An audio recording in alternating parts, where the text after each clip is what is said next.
The autumn rain fell against the windows of the amberly drawing room, in a rhythm that matched the quiet desperation in Charlotte's heart, each droplet a small percussion against glass that had witnessed 28 years of her life within these walls, 28 years that society had measured and found wanting. She sat in the corner nearest the fire, a book of astronomical observations open in her lap, though her eyes had long since ceased to follow the careful notations about Jupiter's moons, for the voices from the adjoining parlor carried through the half-open door with that particular clarity that comes when one is the subject of pitying conversation. 28, her Aunt Marguerite was saying, the words floating through the doorway like unwelcome ghosts. And not a single prospect this season. Vivienne, you must face the truth of it. Charlotte's mother responded in tones both defensive and resigned, a combination Charlotte had heard so often it no longer pierced as sharply as it once had. She is accomplished, well-read, her deportment is beyond reproach. She is peculiar, Aunt Marguerite interrupted, her voice carrying the weight of absolute certainty. She speaks of stars and mathematics when she should discuss watercolors and needlework. She has that unfortunate tendency toward honest discourse when a clever young woman should cultivate mystery, and frankly, Vivienne, at her age, with her habits so firmly established, what gentleman could possibly— The sentence remained unfinished, but its meaning hung in the air as complete as any constellation Charlotte had ever charted. She closed the book with careful precision, her fingers tracing the worn leather binding as if it might offer some comfort against the familiar ache that had settled in her chest like an old companion, unwelcome but known. The fire crackled, sending shadows dancing across the Persian carpet, and Charlotte found herself thinking, not for the first time, that there was a peculiar freedom in hopelessness, a strange liberation in accepting that the future society had prescribed for her marriage, children, the management of a household under a husband's benevolent authority, would never materialize. She could pursue her studies of the heavens without the interruption of courtship, could order her days according to her own inclinations rather than a spouse's preferences, could exist in the margins of society's expectations, where the rules, mercifully, grew less stringent for those already judged failures. Yet beneath this philosophical acceptance lay something more complicated, a longing she refused to name even in the privacy of her own thoughts,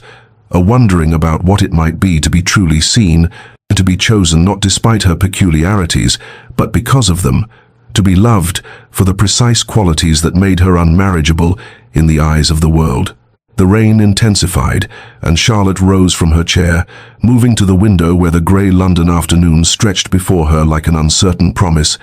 the city obscured by sheets of water that blurred the boundaries between earth and sky, solid and ephemeral, hope and resignation. The Duchess of Marlborough's ballroom glittered with 1,000 candles reflected in gilt mirrors,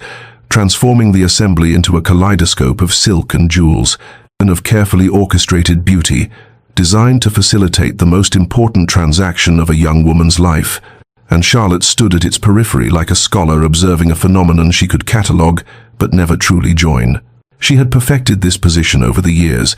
this careful placement, near enough to satisfy propriety's demands, yet far enough to avoid the scrutiny that inevitably led to pitying glances or, worse, the forced cheerfulness of matrons who spoke to her with the particular kindness reserved for the afflicted. The younger women swirled past in their pale muslins, their faces bright with hope and calculation, measuring each gentleman's title against his fortune, his looks against his temperament, playing the intricate game Charlotte had never quite mastered, had perhaps never truly wanted to master, though she could not deny the small ache that bloomed in her chest when she watched a young couple's eyes meet across the dance floor with that spark of genuine interest. Her mother stood across the room, her anxious gaze finding Charlotte every few minutes, each glance a silent plea that Charlotte might somehow, miraculously, transform into the kind of daughter who attracted suitable attention, who knew how to deploy a fan with coy precision, who could discuss nothing of consequence with an appearance of fascinated engagement. Near the refreshment table, Charlotte caught fragments of conversation from a cluster of debutantes, their voices carrying that particular pitch that suggested they wished to be overheard. 8 and 20, can you imagine? One whispered, her tone mixing horror with a certain smugness. My mother says she had her chances when she was younger, but she discouraged every gentleman with her talk of mathematics and celestial bodies. Most inappropriate for a lady of quality. Another laughed, the sound like breaking glass. Perhaps she means to marry a telescope, since she seems to prefer their company to any gentleman's. Charlotte felt the familiar heat rise in her cheeks, not from shame precisely, but from the weary frustration of being perpetually misunderstood, reduced to a cautionary tale for girls barely out of the schoolroom. Her entire existence compressed into a warning about the dangers of female education and intellectual ambition. She moved toward the terrace doors with deliberate casualness, as though she sought air rather than escape, as though the ballroom had grown warm rather than unbearable. The October night received her with cool indifference, the stars overhead obscured by London's eternal haze, and she stood at the stone balustrade wondering, as she had wondered countless times before, whether the loneliness of spinsterhood was truly worse than the loneliness she suspected might exist within an ill-matched marriage, whether freedom from society's expectations might be its own form of contentment, whether she was brave enough to believe her own philosophy or merely skilled at constructing elaborate justifications for her failure to secure what every woman was supposed to want above all else. Charlotte had been on the terrace perhaps 10 minutes when she became aware of a presence in the ballroom doorway, a figure that drew her attention not through movement or sound, but through the peculiar quality of stillness he possessed, a stillness that seemed to absorb rather than reflect the light and noise of the assembly. And when she turned to look, she found herself meeting the gaze of a man she recognized from reputation, though they had never been formally introduced. Sebastian Thornwood, Duke of Ravencrest, recently returned from the Peninsular Wars with a collection of medals and, if the gossips were to be believed, a temperament so severe that even the most ambitious mothers had despaired of softening him toward matrimonial inclinations. He stood with military precision, his dark evening clothes impeccable but somehow austere compared to the peacock display of the other gentlemen, and Charlotte could see, even from this distance, the thin white line of a scar that traced from his temple to his jaw, a mark of violence that society whispered about in tones mixing fascination and unease, as though suffering itself were something indecent to display. His eyes held hers for a moment that stretched longer than propriety should have allowed,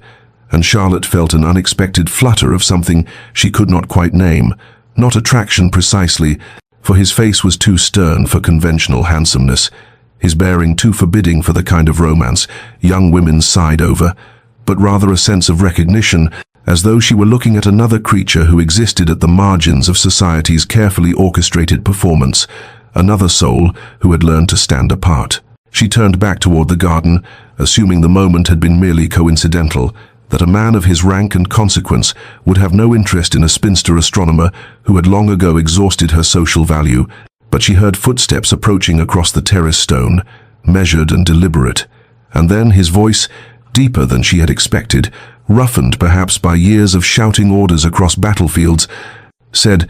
"Lady Charlotte Amberley, I believe, though we have not been properly introduced, an oversight I find myself wishing to remedy." Charlotte turned to find him closer than she had anticipated, near enough that she could see the shadows beneath his eyes that spoke of sleepless nights, the tension in his jaw that suggested pain carefully controlled, and she managed a curtsy that felt awkward under the intensity of his regard. "Your Grace, I am afraid you have the advantage of me, for while I know your name and reputation, I cannot imagine what has prompted this introduction, as I am quite certainly the least interesting person at this assembly." Something flickered across his face, too quick to interpret, and he said, "I have spent the past hour observing this gathering, Lady Charlotte, and I would argue precisely the opposite, that you are perhaps the only interesting person present, for while everyone else performs their prescribed roles with practiced precision, you alone seem to actually think about what you observe, to see rather than simply look, and I wonder if that is a quality developed through your studies of the heavens, and this ability to perceive what others miss." The words struck her with unexpected force, not because they were flattering precisely, but because they suggested he had been watching her with attention, had noticed something about her that went beyond the superficial judgment society usually rendered, and Charlotte found herself momentarily speechless, unsure whether to feel exposed or validated, whether this was some elaborate prelude to mockery or something she dared not even consider.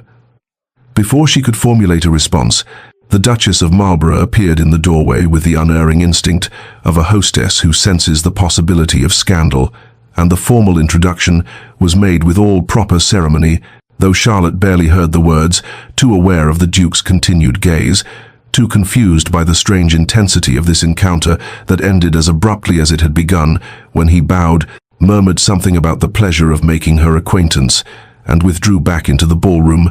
leaving Charlotte on the terrace with her racing heart and the unsettling certainty that something had shifted, though she could not have said what or why, only that the Duke of Ravencrest had looked at her as though she were a puzzle he intended to solve, and she had no idea whether that prospect terrified or thrilled her more. The note arrived 2 days later, delivered by a footman in the Ravencrest livery, and Charlotte happened to be in the entrance hall when Matthews, their elderly butler, accepted it with the kind of grave dignity he reserved for correspondence from persons of the highest consequence, his eyebrows rising almost imperceptibly when he read the sender's name before presenting the missive to Lady Amberley on a silver tray. And Charlotte watched her mother's face transform through a sequence of expressions that might have been comical, had Charlotte not felt a corresponding tightness in her own chest, confusion, giving way to astonishment, giving way to something that looked dangerously like hope, as her mother read the brief message, requesting permission to call upon the family at their earliest convenience. Charlotte, her mother breathed, her voice trembling with barely suppressed excitement. The Duke of Ravencrest wishes to call upon us, upon you specifically. He mentions, having made your acquaintance at the Marlborough Ball and desiring to further the connection. Oh, my dear girl, I can scarcely believe it. A duke, and such a duke, with all his consequence and fortune. Why should he single you out unless he means to?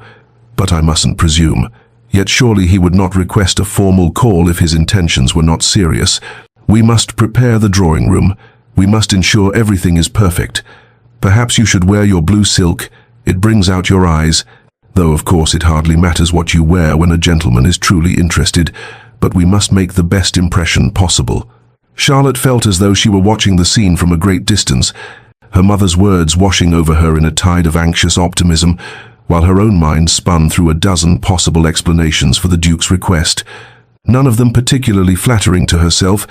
Perhaps he had been commissioned by some friend to assess whether the rumors of her oddness were accurate. Perhaps he collected curious specimens of humanity, the way some gentlemen collected fossils or pressed flowers. Perhaps this was some elaborate wager or cruel entertainment designed to mock the pretensions of a woman who had dared to pursue interests beyond her prescribed sphere, and Charlotte found herself constructing elaborate defenses against the humiliation she felt certain must be approaching, steeling herself against hope, because hope had always seemed to her the most dangerous of emotions, the one most likely to leave a person shattered when reality inevitably failed to match imagination's promises. Her father emerged from his study with the afternoon paper still in hand, summoned by her mother's barely coherent exclamations, and he listened to the news with the measured consideration he brought to all matters of import, before saying, with characteristic understatement, "Well, Charlotte, it seems you have made an impression on the Duke of Ravencrest, though I confess I am as surprised as your mother. Not because I doubt your worthiness, you understand, but because Ravencrest has shown no interest in matrimonial pursuits since his return from the wars. The betting books at White's had him listed as a confirmed bachelor. Yet here we are, and I suppose we must receive him with all proper courtesy and see what develops from this unexpected turn." The waiting began then, the 3 days until the appointed visit, stretching out with excruciating slowness, while Charlotte's mother fretted over every detail of preparation, and Charlotte herself oscillated between a cautious, almost painful stirring of possibility and a grim certainty that she was setting herself up for disappointment, that whatever the Duke's reasons for this call, they could not be what her mother so desperately hoped, what Charlotte herself hardly dared to imagine, and she spent the intervening time attempting to fortify herself against whatever revelation or humiliation awaited, reminding herself that she had learned to live without expectations, that she had made peace with her solitary existence, that nothing this Duke could say or do would truly wound her if she simply refused to let it matter, though even as she constructed these mental fortifications, she found herself standing before her mirror more often than usual, studying her reflection with new uncertainty, wondering what he had seen when he looked at her on that terrace, wondering if she had the courage to face whatever truth this visit would bring. The Duke of Ravencrest arrived precisely at the appointed hour, his punctuality somehow unsurprising given his military background, and Charlotte found herself positioned on the settee in the drawing room, with her mother stationed nearby like a watchful sentinel, her father having elected to remain present for the proprieties, though he had positioned himself by the window with studied nonchalance. And when Matthews announced the Duke, Charlotte felt her heart perform an uncomfortable acceleration that she immediately attempted to suppress, reminding herself that this visit could mean nothing, that she must guard against the dangerous flowering of hope. Yet when Sebastian entered the room, she found herself searching his face for some indication of his purpose, and finding only that same severe composure, that carefully maintained reserve, that revealed nothing of his inner thoughts or motivations. The conversation began with the expected formalities, her mother inquiring after his health and the comfort of his London residence, Sebastian responding with courteous brevity, and Charlotte observed the interaction with a strange sense of detachment, as though she were watching a play in which she had somehow been cast without learning her lines, uncertain when she might be called upon to speak or what she might be expected to say. When her mother finally, with transparent intent, asked Charlotte to pour the tea, she was grateful for the occupation of her hands, the familiar ritual of china and silver that gave her something to focus upon besides the Duke's steady gaze, which she could feel even when she was not looking directly at him, a weight of attention that seemed to demand something she did not know how to give. "Lady Charlotte," Sebastian said, and his voice carried a gentleness that seemed at odds with his austere appearance. "Your mother mentioned in her response to my request that you possess a keen interest in astronomical observation, a pursuit I confess I find far more admirable than the usual accomplishments young ladies are encouraged to cultivate." Charlotte handed him his teacup with hands that trembled only slightly, meeting his eyes for the first time since he had entered the room, and she said, keeping her voice carefully neutral, "I am afraid society does not generally share your assessment, Your Grace, as most consider my interest in the stars to be merely another mark of my peculiarity, another indication that I have failed to develop the proper feminine sensibilities." Something shifted in his expression, a softening around his eyes that made the scar on his face seem less a mark of violence and more a story she suddenly wished to know, and he replied, "Then society reveals its own limitations rather than yours, for surely the contemplation of celestial mechanics requires both intellectual rigor and imaginative capacity, qualities that strike me as far more valuable than the ability to execute a perfect watercolor or play the pianoforte adequately." Charlotte felt her carefully constructed defenses waver at this unexpected validation, and she found herself saying, with more honesty than she had intended, "I have recently been studying the work of Caroline Herschel, attempting to understand her methods of comet detection, though I confess the mathematics sometimes exceed my capabilities."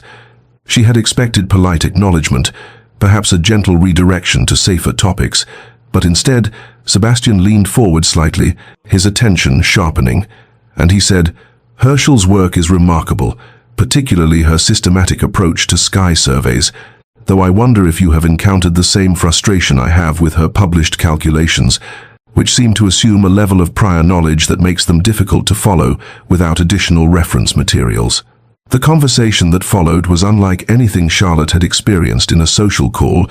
a genuine exchange of ideas about parallax measurements and orbital mechanics that left her mother looking bewildered and vaguely alarmed, as though she feared this unseemly display of learning might somehow damage Charlotte's prospects. Yet Sebastian seemed not only comfortable with the discussion but energized by it, his severe features animating in a way that made Charlotte suddenly see the man beneath the facade of ducal reserve, and when he noticed the volume of Lalande's astronomical tables on the side table where Charlotte had left it that morning, he asked if he might examine it, and she watched as he turned the pages with obvious familiarity, commenting on particular passages that had proven useful in his own observations, and Charlotte realized with a start that this was not polite pretense, that the Duke of Ravencrest genuinely shared her passion for the stars, and the recognition sent a flutter of something dangerous through her chest, something that felt terribly like hope, despite all her resolutions against it. The visit lasted precisely the acceptable duration, neither too brief to suggest disinterest, nor so extended as to breach propriety, and when Sebastian took his leave, bowing over Charlotte's hand with formal courtesy, he said, "I have found this conversation most illuminating, Lady Charlotte, and I hope I might have the privilege of continuing our discussion of astronomical matters at some future occasion." And Charlotte could only nod, unable to trust her voice, watching as he departed with that same military precision, leaving her more confused than ever about his intentions, wondering if what had just transpired was merely intellectual companionship between fellow enthusiasts, or something that might possibly, impossibly, be the beginning of something more profound, and finding herself afraid to examine too closely which possibility frightened her more. Weeks passed in a strange suspension between possibility and restraint, the Duke calling twice more at the Amberley residence with scrupulous propriety, their conversations circling around astronomy and literature, while her mother watched with barely concealed anxiety, and Charlotte found herself caught between the dangerous warmth of genuine intellectual companionship and the persistent conviction that she must not allow herself to believe this could lead to anything beyond polite acquaintance. And it was in this state of careful equilibrium that Charlotte found herself one grey November afternoon in Hatchard's lending library on Piccadilly, seeking a particular treatise on lunar observations that had been mentioned in the latest issue of the Philosophical Transactions, navigating between the tall shelves with the familiar comfort of someone who had spent countless hours in this sanctuary, when she turned the corner into the astronomy section and discovered Sebastian standing before the very shelf she had intended to search, his tall frame slightly bent as he examined the spine of a volume with the focused attention she had come to recognize as characteristic of his approach to matters of genuine interest. She froze, uncertain whether to announce her presence or retreat quietly, but he must have sensed her approach because he turned, and she watched that familiar sequence of recognition cross his features, the initial surprise giving way to something that might have been pleasure before his habitual reserve reasserted itself, though not quickly enough to conceal the fact that her appearance had affected him in some way she could not quite interpret. "Lady Charlotte," he said, his voice carrying clearly in the hushed space between the shelves, "I confess I had not expected to encounter anyone of my acquaintance here, much less someone seeking the same obscure corner of natural philosophy that currently occupies my attention." Charlotte felt her careful composure slip slightly at the informality of this unexpected meeting, no mothers or chaperones hovering nearby to dictate the boundaries of acceptable conversation, and she found herself saying with more honesty than she might have managed in a drawing room, "I have always found libraries to be the truest refuge. Your Grace, the only places where one's intellectual pursuits are celebrated, rather than merely tolerated as eccentric peculiarities." Something in his expression shifted, a softening she had glimpsed only once before during their discussion of Herschel's work, and he replied, "Then we share yet another uncommon preference, for I too have found more genuine companionship among these shelves than in most ballrooms or dinner parties, though I suspect society would consider us both rather odd for holding such an opinion." They spoke then of the lunar treatise she had been seeking, which he had already examined and found disappointingly superficial in its treatment of libration effects, and the conversation evolved naturally into a discussion of observational techniques and the challenges of maintaining consistent records across varying atmospheric conditions, and Charlotte realized with a start that they had been talking for nearly a quarter hour, entirely alone, save for the distant presence of the shop clerk, and that Sebastian had shed some measure of his careful formality, his responses growing more animated as they debated the merits of various astronomical instruments, and when he smiled, truly smiled at something she said about the absurdity of attempting observations during London's perpetually cloudy winters, the transformation of his scarred features was so complete, so genuine, that Charlotte felt something crack in the careful defenses she had constructed around her heart, felt hope slip through like light through a suddenly opened door, and she knew in that moment that she was in terrible danger of allowing herself to believe that this severe, brilliant, impossibly complicated man might actually see her as something more than merely an interesting conversational partner, might possibly, impossibly, be developing feelings that matched the ones she was desperately trying not to acknowledge in herself. The morning after their encounter at the library, Charlotte resumed her customary walk through Hyde Park, with her maid following at a respectful distance, the December air crisp enough to sting her cheeks as she followed the familiar paths beneath trees that had long since shed their leaves, and she was contemplating the conversation about lunar libration when she rounded the bend near the Serpentine and discovered Sebastian standing beside the water, his tall figure unmistakable even at a distance. And when he turned at the sound of her approach, she saw no surprise in his expression, only a quiet certainty that suggested this meeting was not accidental, but intentional, and her heart performed that now familiar acceleration, even as her mind cautioned against reading too much into his presence. He greeted her with formal courtesy, inquiring after her health, and requesting permission to walk with her if she found such company acceptable. And Charlotte found herself agreeing despite the voice in her head, warning that this development carried dangers she was not prepared to face. And they began walking the circuit of the park with her maid trailing behind, close enough to satisfy propriety but distant enough that their conversation remained private. And Sebastian asked about her progress with the lunar treatise, and she found herself describing not just her astronomical observations, but the frustrations of attempting serious study while managing the expectations of a household that viewed her interests as eccentricities to be indulged rather than pursuits of genuine value. He listened with that intense focus she had come to recognize, asking questions that revealed both his own knowledge and his genuine interest in her thoughts. And when she mentioned her dream of one day having a proper observatory, rather than making do with observations from her bedroom window, he did not laugh or dismiss the ambition as fanciful, but instead discussed the practicalities of telescope placement and the challenges of maintaining instruments in England's damp climate. And Charlotte felt something in her chest loosen, some long-held tension releasing at this simple act of being taken seriously by someone whose opinion she had come to value more than she cared to admit. The following morning, he appeared again at precisely the same location, and when Charlotte expressed surprise at the coincidence, he said with that slight softening of his severe features that she had learned to interpret as amusement, "I confess I have taken the liberty of adjusting my own morning routine to align with yours, Lady Charlotte, as I have found our conversations to be the most worthwhile use of these early hours." And Charlotte did not know whether to be alarmed or touched by this admission of deliberate pursuit, and she found herself looking forward to these encounters with an anticipation that frightened her, even as it brought color to days that had long seemed gray and predetermined. As the weeks passed and winter deepened, their walks became a regular occurrence, and Charlotte noticed her mother's barely suppressed excitement, her father's thoughtful observation, her younger sister's whispered speculation about whether the Duke's intentions might be serious, and Charlotte herself remained caught between hope and self-protection, telling herself that Sebastian valued her mind and her conversation, but that this was insufficient foundation for the kind of permanent attachment her family was beginning to imagine, yet finding it increasingly difficult to maintain this rational distance when he spoke to her with such evident respect, when he remembered details of conversations from weeks prior,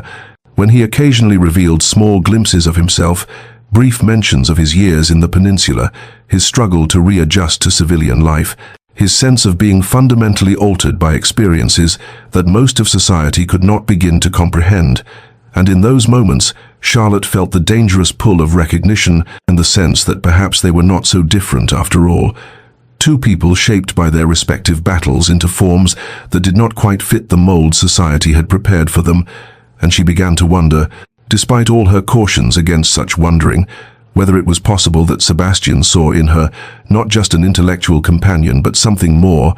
something that might justify the hope she was trying so desperately not to feel. The afternoon rain arrived with a fury unusual for late January, drumming against the windows of the Amberley drawing room with such insistence that conversation became nearly impossible, and Charlotte sat with her embroidery untouched in her lap while her mother had retreated to write correspondence, and Sebastian stood at the window watching the deluge with an expression she could not read, the firelight casting shadows across the scarred side of his face, and the silence between them had stretched beyond comfort into something heavier, more fraught, until he turned from the window and said with unexpected directness,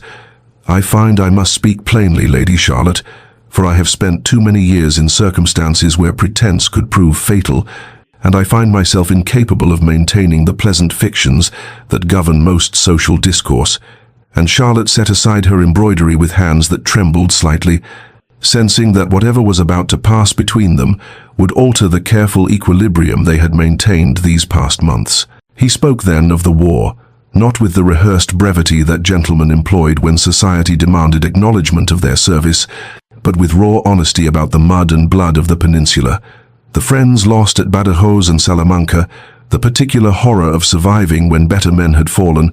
and Charlotte watched his hands clench and release as he described returning to England to find himself fundamentally changed, unable to take pleasure in the pursuits that occupied his peers, unable to tolerate the triviality of most conversation, haunted by memories that erupted without warning and left him gasping in rooms that suddenly felt too small, too close, and he said, "I tell you this not to inspire pity, which I cannot bear, but because I find myself weary of allowing people to believe my reserve is mere arrogance or coldness, when in truth it is simply that I no longer know how to exist in a world that has not seen what I have seen, that cannot comprehend what it means to carry such weight." Charlotte felt tears prick her eyes, not from pity but from recognition, and she found herself speaking with equal honesty about her own battles, the slower violence of being dismissed and diminished, of watching society decide her worth based solely on her failure to secure a husband by an arbitrary age, out of the particular loneliness of being simultaneously visible and invisible, present in rooms yet fundamentally unseen. And she told him what she had never articulated even to herself, that she had learned to protect herself through resignation, through convincing herself that she did not want what was clearly not meant for her, through building walls of intellectual pride around the vulnerable truth that she longed desperately to be chosen, to be valued, not despite her unconventional mind, but because of it. "I understand," Sebastian said quietly, and the simple statement carried such weight that Charlotte felt something break open in her chest, felt the careful distance she had maintained begin to crumble, and when he crossed the room to sit near her, closer than propriety strictly allowed, she did not draw away but instead met his gaze directly, seeing in his scarred face and haunted eyes a mirror of her own hidden wounds, and he said, "We are both, I think, casualties of different wars, shaped by our respective battles into forms that society finds difficult to categorize or accept." And Charlotte nodded, unable to speak past the tightness in her throat, and they sat in the firelight while the rain continued its assault on the windows,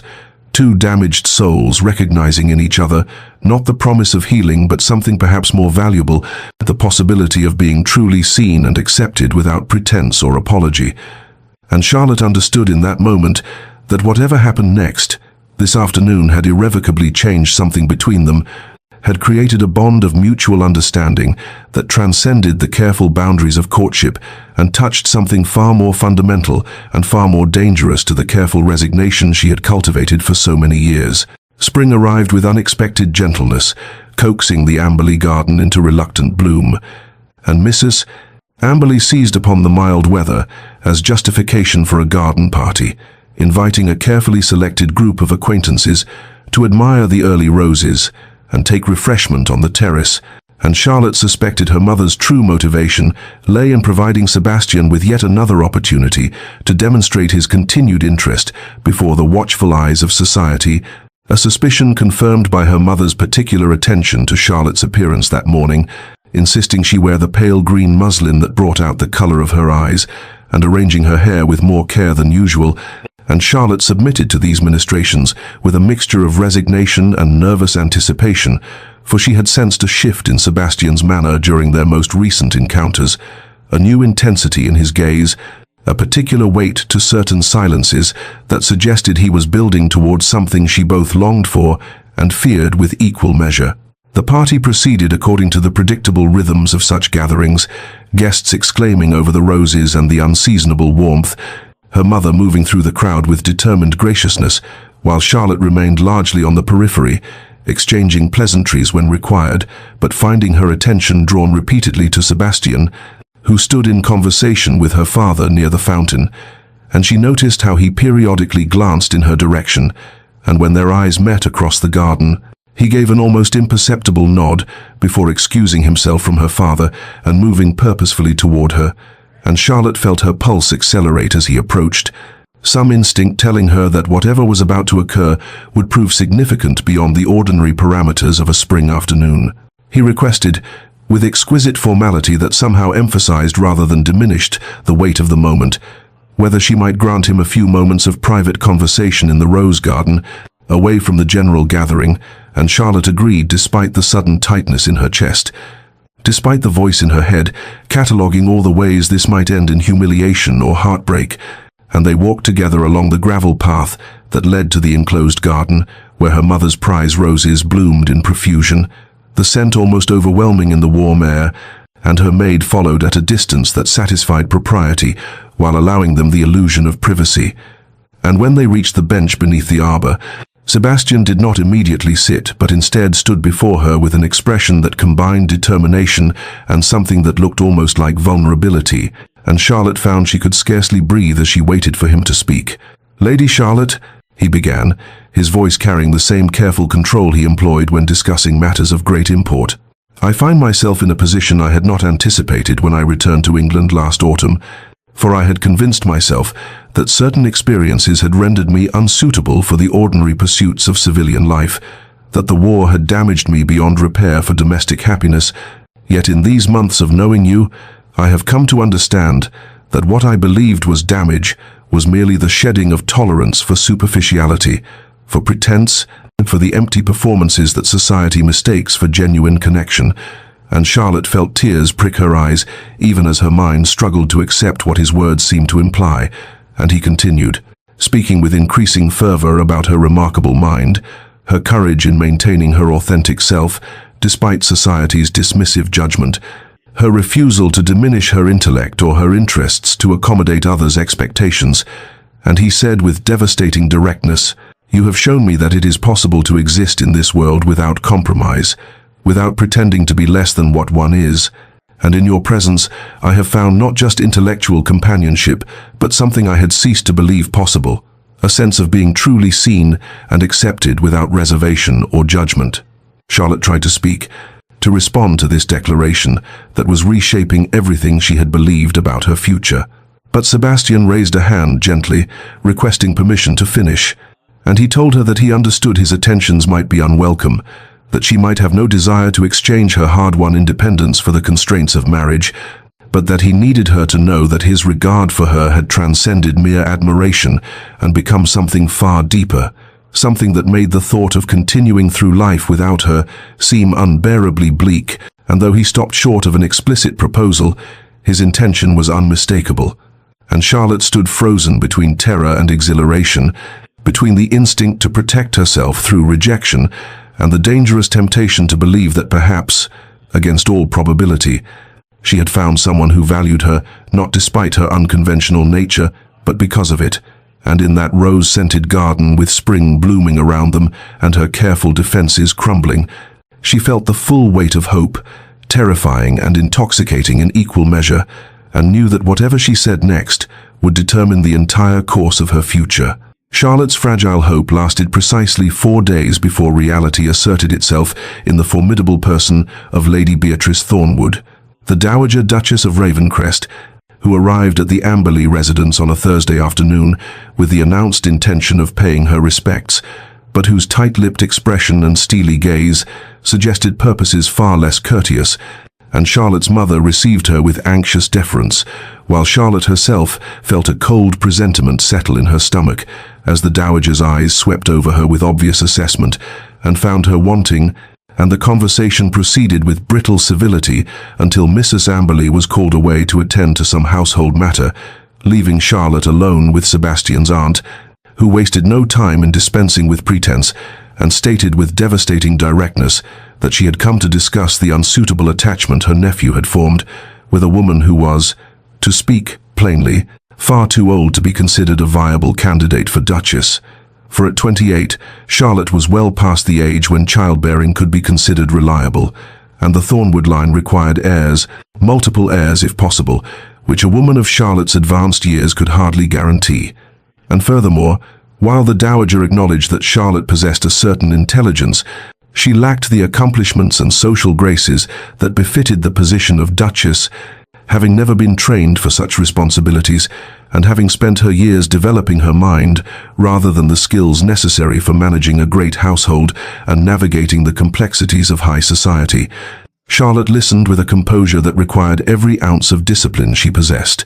her hands folded in her lap to hide their trembling, while the dowager continued her litany of objections, noting that Sebastian had endured enough hardship in the war without shackling himself to a marriage that would subject him to whispers and speculation about why he had chosen so poorly when he might have had his pick of accomplished young women from the finest families.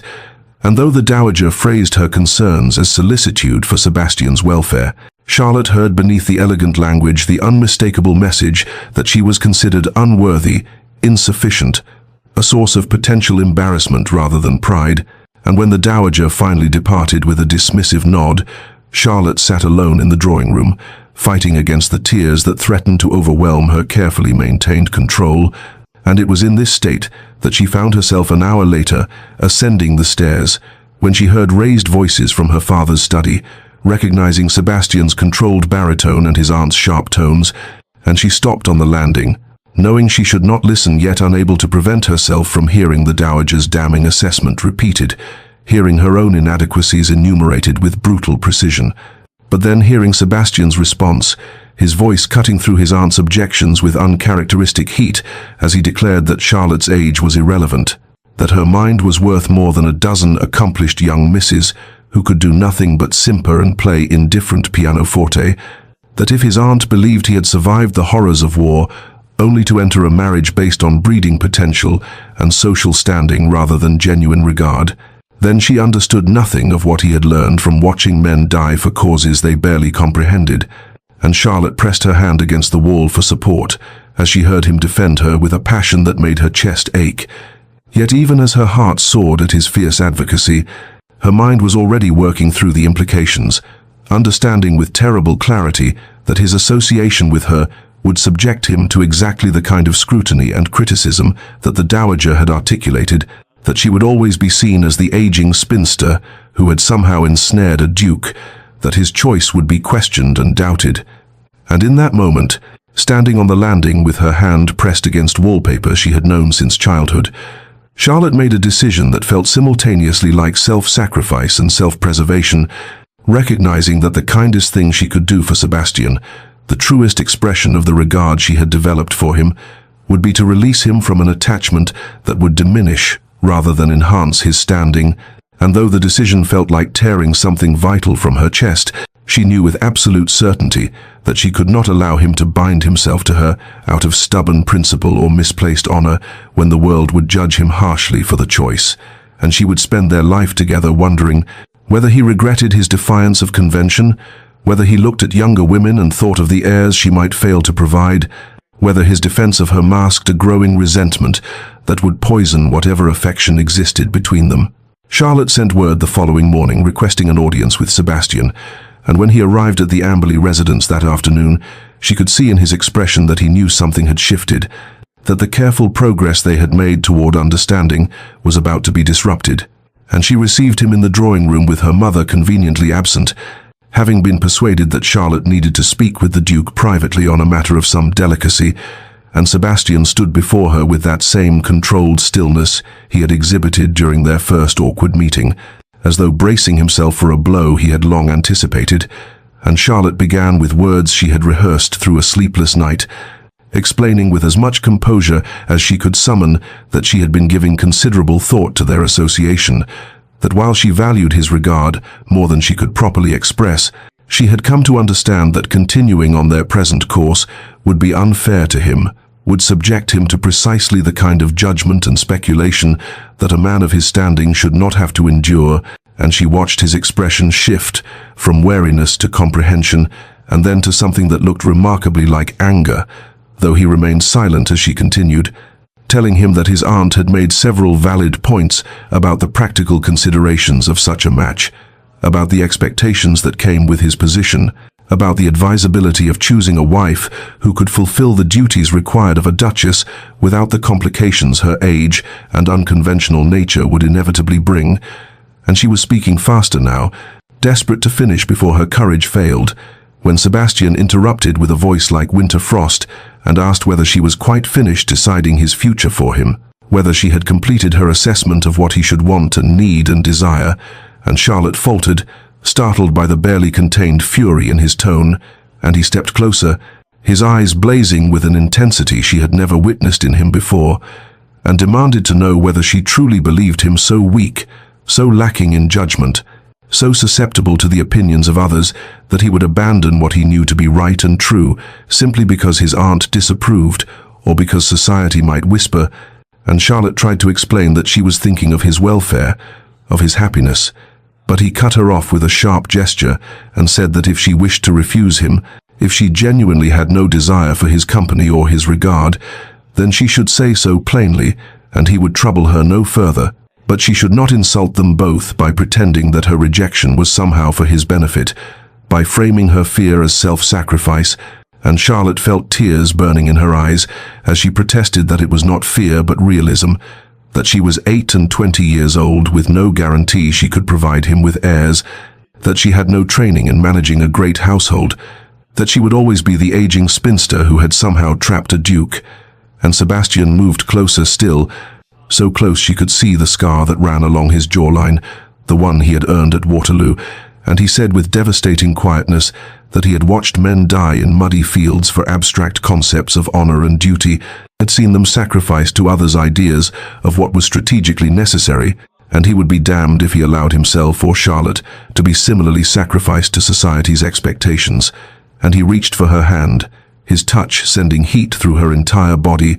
and told her that he was not asking for her compliance or her self-abnegation, but for her honesty, for her trust that he was capable of choosing his own path, even if that path led to difficulty. And Charlotte found herself trembling as she looked up at him, seeing in his face an openness she had never witnessed before, a vulnerability that matched her own, and she whispered that she was terrified of being the source of his regret, terrified that in 5 years or 10 he would look at her and wish he had chosen differently. And Sebastian's expression softened as he raised his hand to her face, his thumb brushing away a tear that had escaped despite her efforts at control. And he said that the only regret he could imagine was the regret of letting fear dictate his choices, of allowing society's judgment to rob him of the one person who had made him feel truly alive since his return from the war. And they stood there suspended in a moment that seemed to exist outside normal time, his hand against her cheek and her heart pounding so loudly she was certain he must hear it. And he leaned toward her with unmistakable intent, his eyes asking a question even as his body moved to close the distance between them. And Charlotte felt herself swaying forward in answer,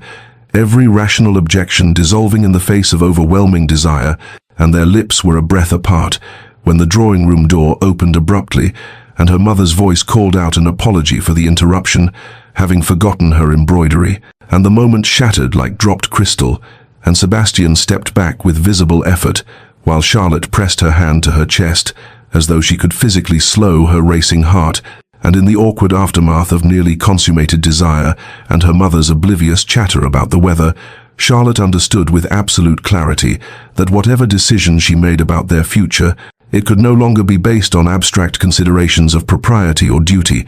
for something fundamental had shifted between them, something that could not be dismissed or denied or sacrificed to fear, no matter how reasonable that fear might be. The silence that followed Sebastian's departure that afternoon was not the comfortable quiet of understanding, but rather the hollow absence of something vital. And though Charlotte told herself she had made the necessary choice, the rational choice, the selfless choice, the weight of that decision settled over her like November fog, thick and inescapable, and when a week passed without word from him, she felt vindication mixed with devastating loss. And when that week became 2 and then 3, and then an entire month, she understood with absolute finality that he had accepted her judgment, had taken her rejection at face value despite his protests, and the relief she had expected to feel at having spared him, future regret never materialized, replaced instead by a grief so profound it shocked her with its intensity, for she had not realized until its absence how much light his presence had brought into her carefully managed existence, how much she had come to anticipate their conversations, the way he looked at her as though truly seeing past the surface dismissals to something worthwhile beneath. And her family's response to the cessation of his visits moved through stages from concern to confusion to resignation, her mother's anxious questions eventually giving way to the same pitying glances Charlotte had endured. Before Sebastian's attention had briefly elevated her status, and autumn arrived with its customary grey skies and early darkness, the season mirroring the melancholy opening of her story as though time itself had circled back to the beginning, erasing the spring and summer of tentative hope as completely as fallen leaves obscured the garden paths. And Charlotte found herself once again in her familiar position by the drawing-room window on rainy afternoons, watching water streak the glass and feeling the weight of her 28 years pressing upon her with renewed force.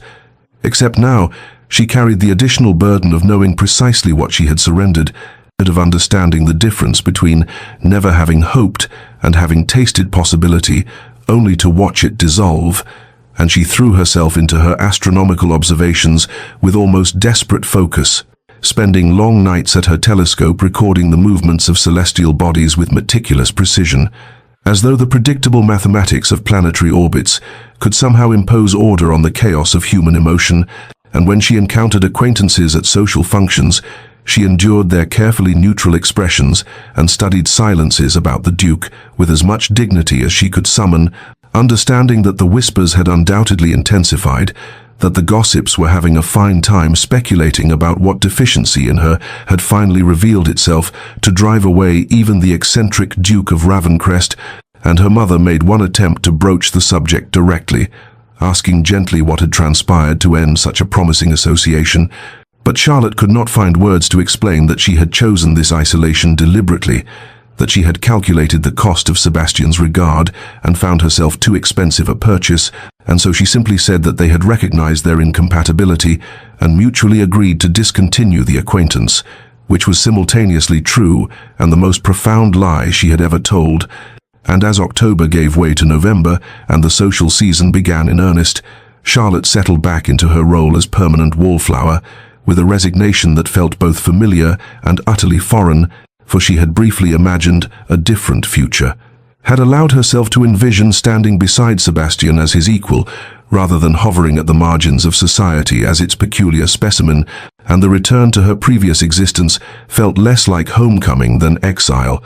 a punishment she had prescribed for herself in the name of protecting someone who had never asked for her protection. And on particularly difficult nights, she would remember the almost kiss in the drawing room, the heat of his hand against her face, the look in his eyes that had promised understanding and acceptance and something deeper than mere tolerance.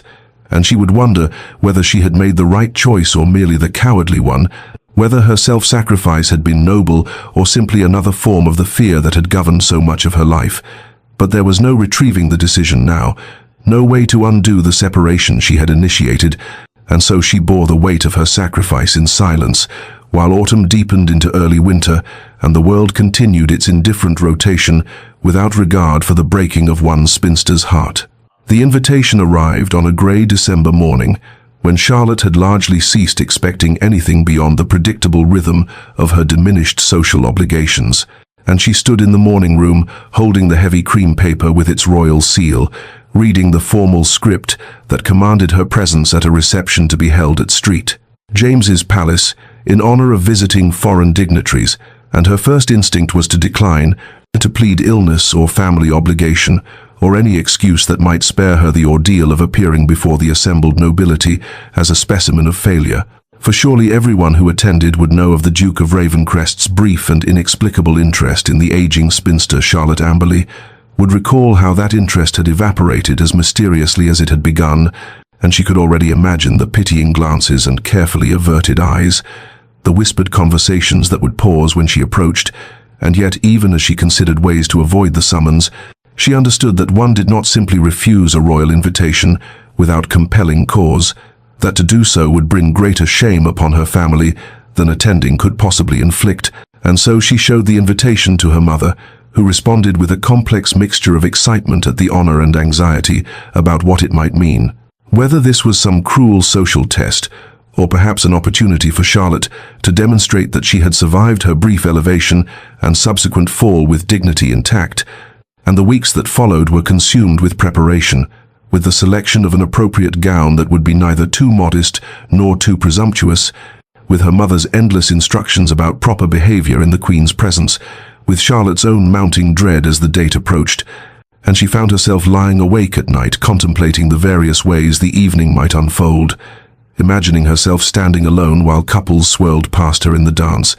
picturing the moment when some well-meaning acquaintance would ask about the Duke, and she would have to smile and say something neutral and deflecting,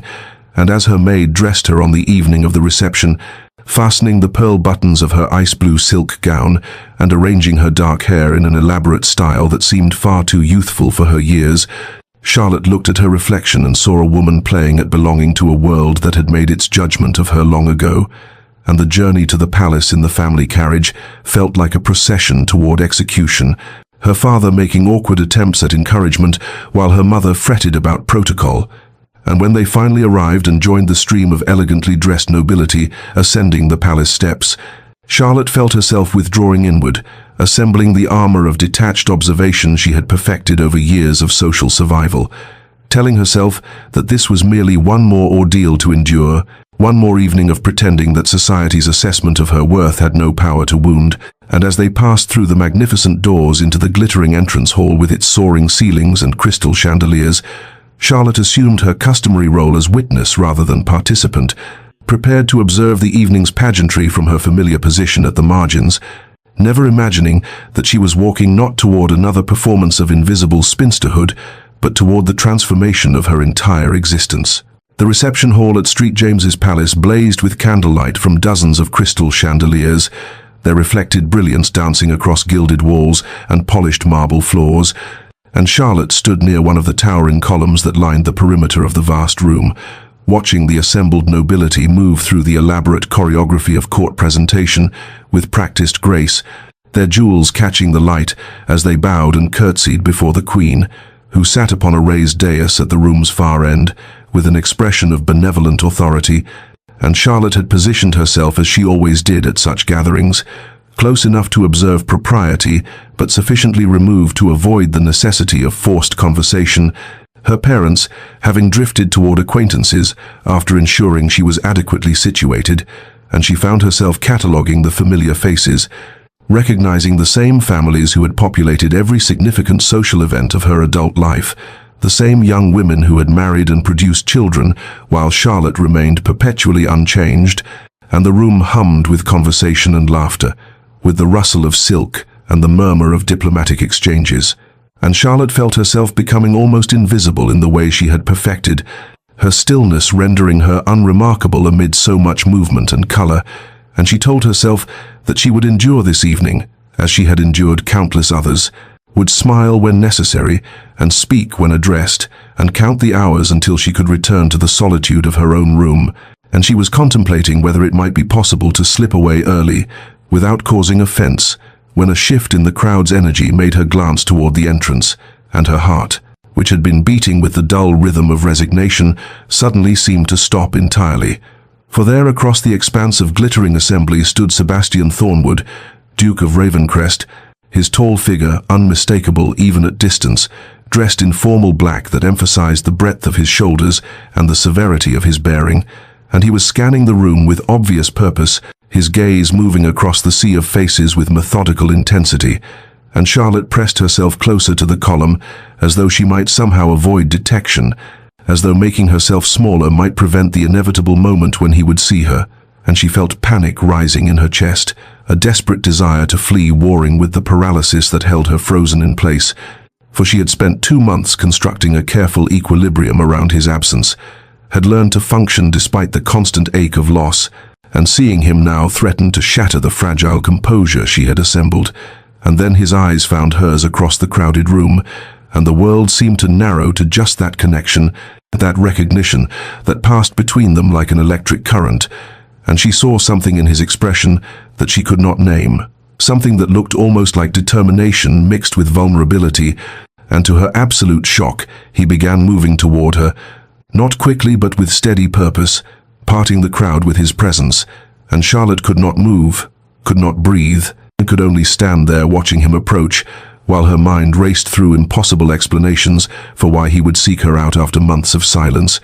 why he would acknowledge her so publicly when he had accepted her rejection, and she was aware of heads turning to track his progress, of whispers beginning to ripple through the assembly, as people noticed the Duke of Ravencrest, crossing the room toward the unremarkable spinster by the column, and still he came, his eyes never leaving hers, and Charlotte felt tears threatening and fought them back, willing herself to maintain dignity, whatever this encounter might bring, bracing herself for words that would either resurrect hope or confirm its final death. Sebastian reached her, and the murmur of conversation around them seemed to fade into something distant and unreal, and Charlotte found herself looking up into his face, with its familiar, severe lines softened by something she had never seen there before, something that looked almost like fear beneath the determination, and he did not speak immediately but stood there as though gathering courage, and she was conscious of the eyes upon them, of her mother's startled face visible in the crowd, of the ripple of curiosity spreading through the assembled nobility like wind across water. And then Sebastian said in a voice that carried clearly despite its controlled intensity, "Lady Charlotte Amberley," and the formality of it made her heart sink, because she thought he meant to acknowledge her politely and move on, to demonstrate that their past association held no awkwardness, but instead he continued,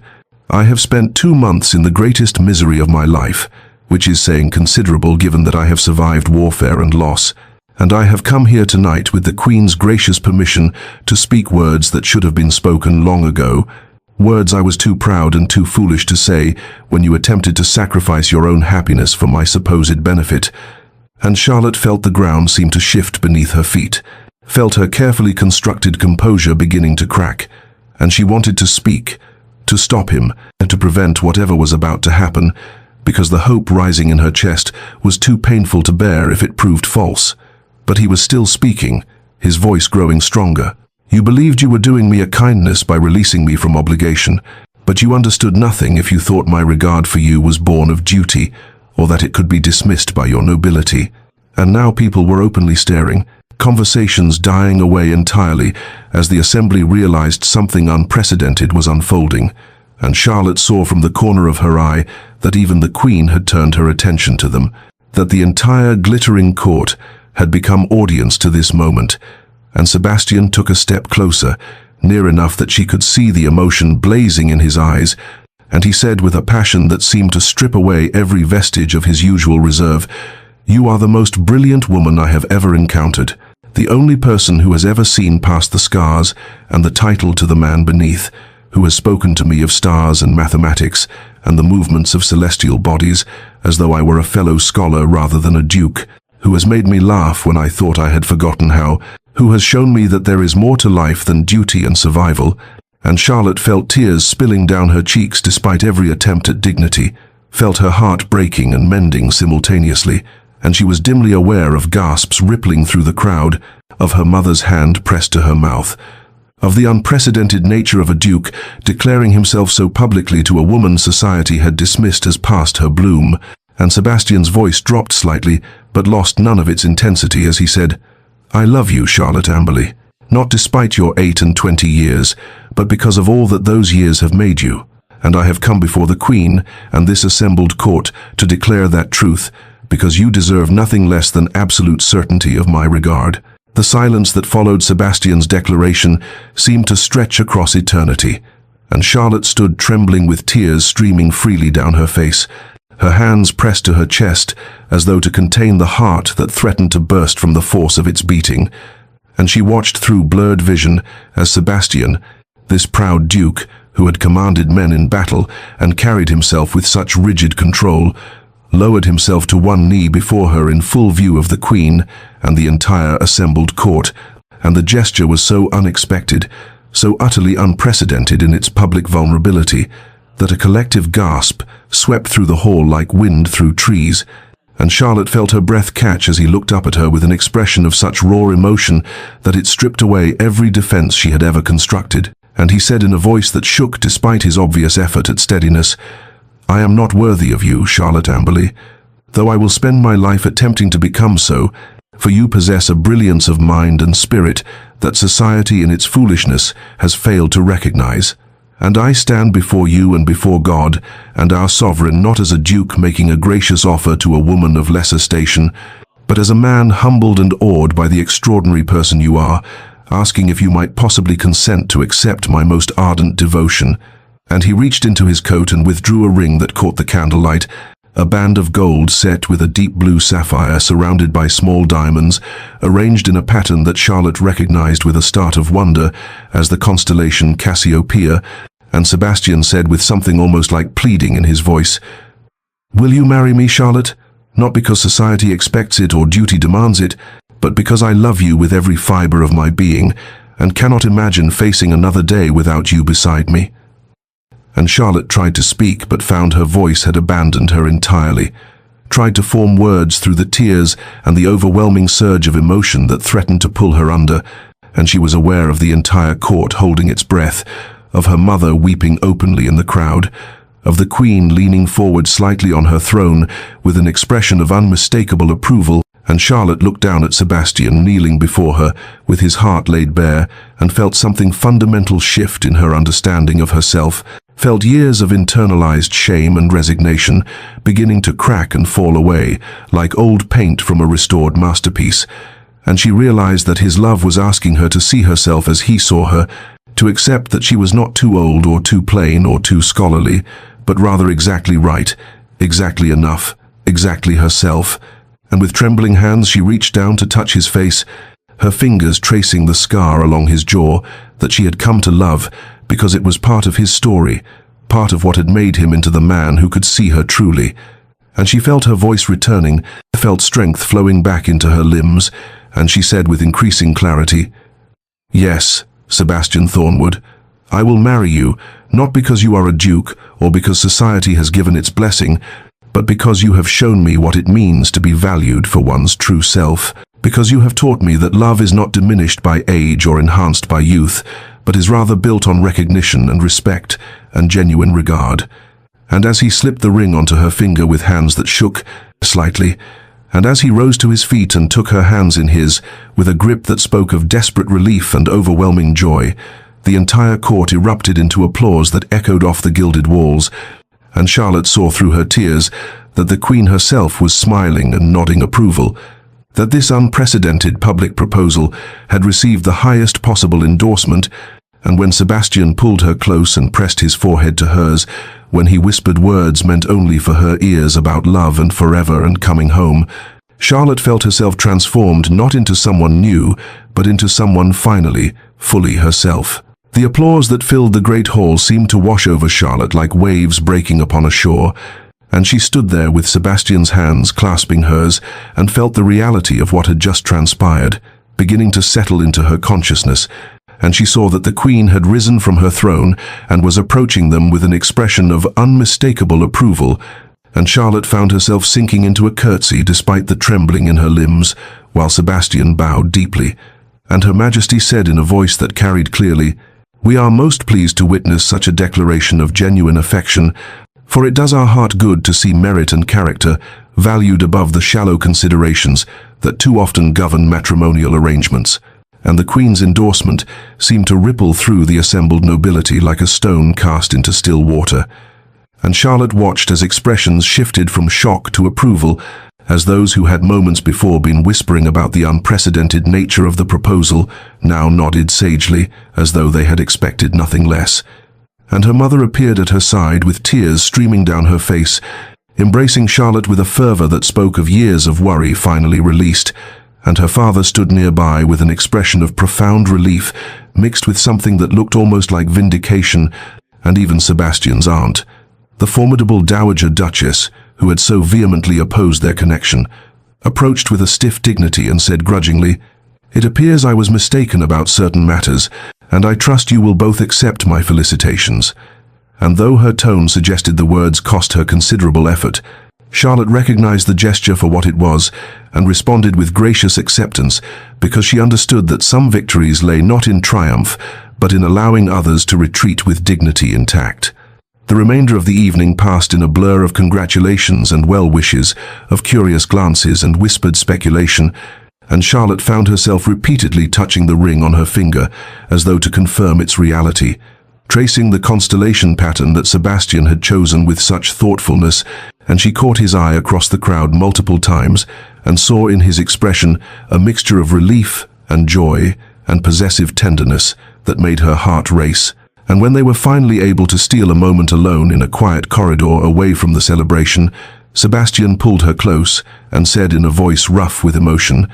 "I thought I had lost you forever. Thought my pride and your nobility had destroyed any chance we might have had." And Charlotte reached up to touch his face and replied, "I thought I was saving you from a poor choice, but I understand now that I was denying both of us the right to choose our own happiness."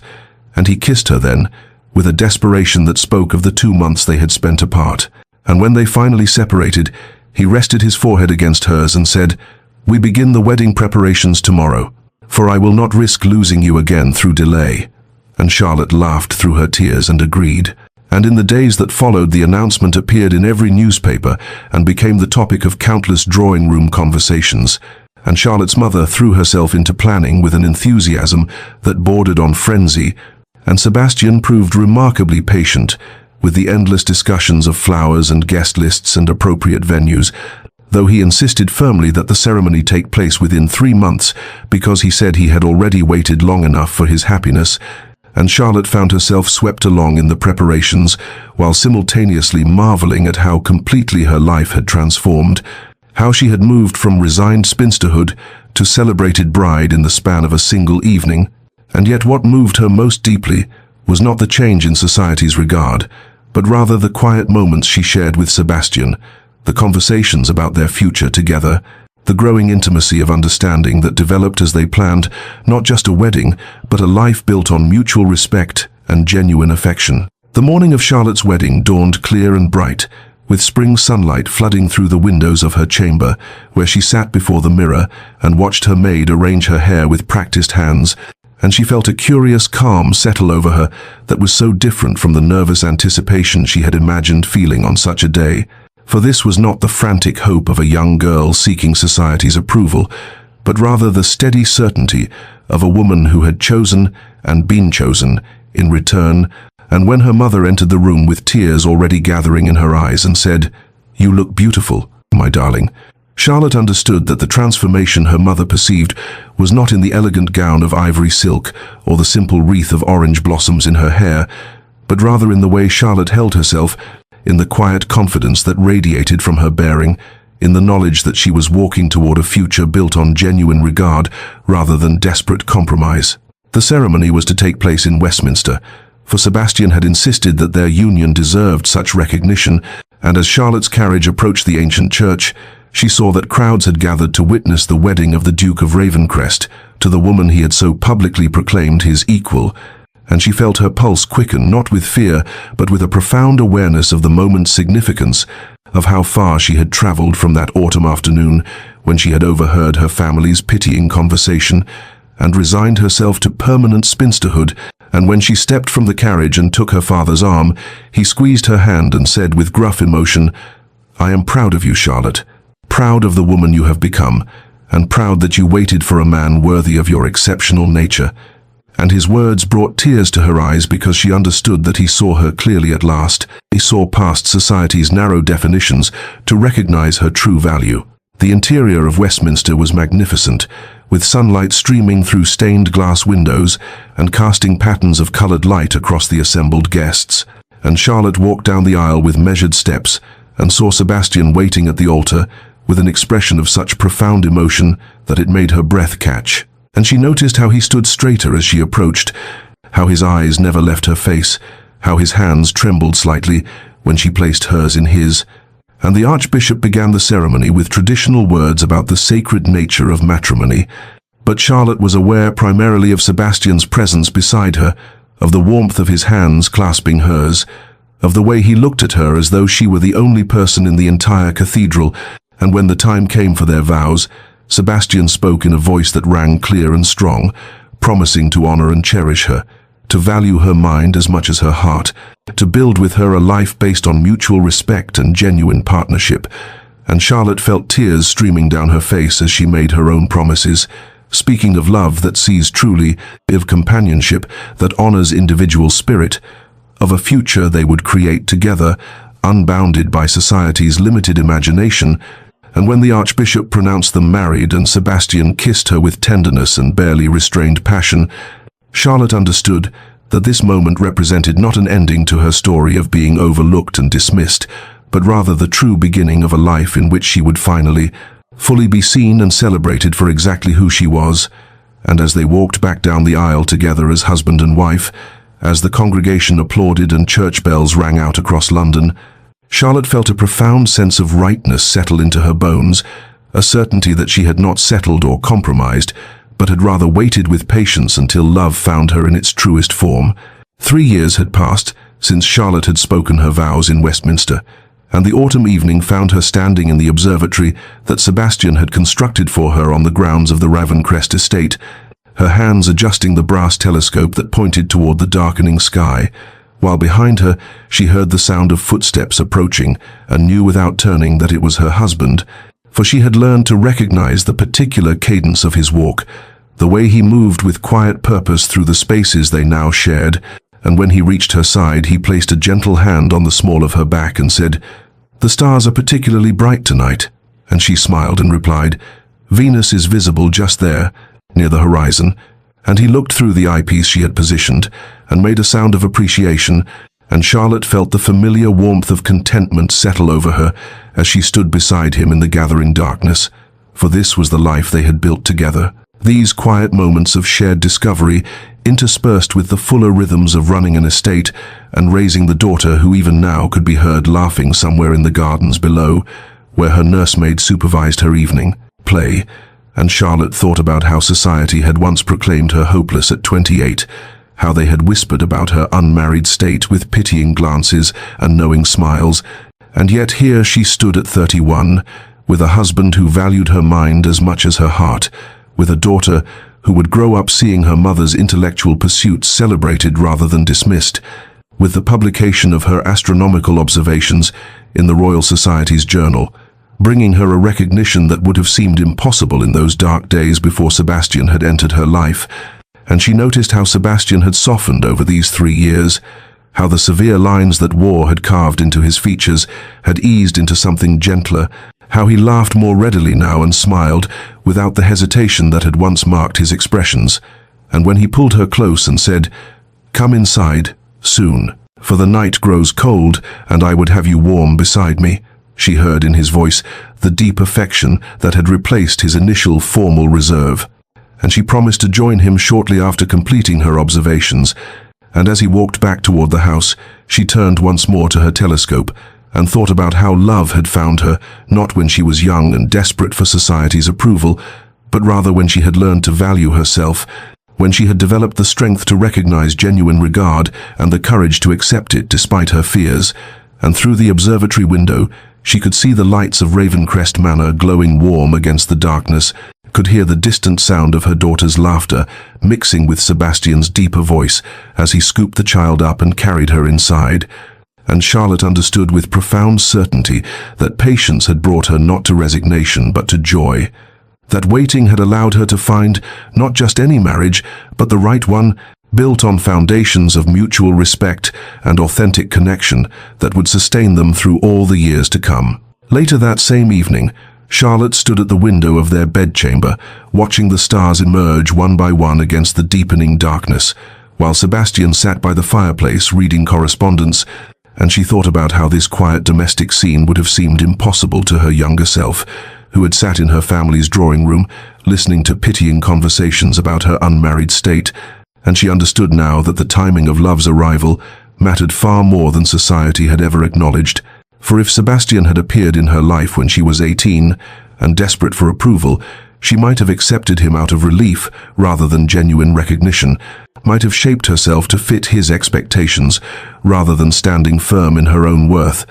And it was precisely because she had waited, because she had endured the whispers and the pitying glances and the slow erosion of society's hope for her, that she had developed the strength to recognize authentic regard when it finally presented itself, and the courage to accept it despite her fears. And she turned from the window to look at her husband, whose face was illuminated by firelight, and whose expression had softened into the contemplative gentleness that had replaced his earlier severity. And when he felt her gaze and looked up with a questioning smile, she crossed the room and knelt beside his chair, and took his hand in hers, and said nothing because no words were necessary to convey the profound gratitude she felt for the life they had built together. And Sebastian lifted her hand to his lips and kissed her fingers with tender reverence,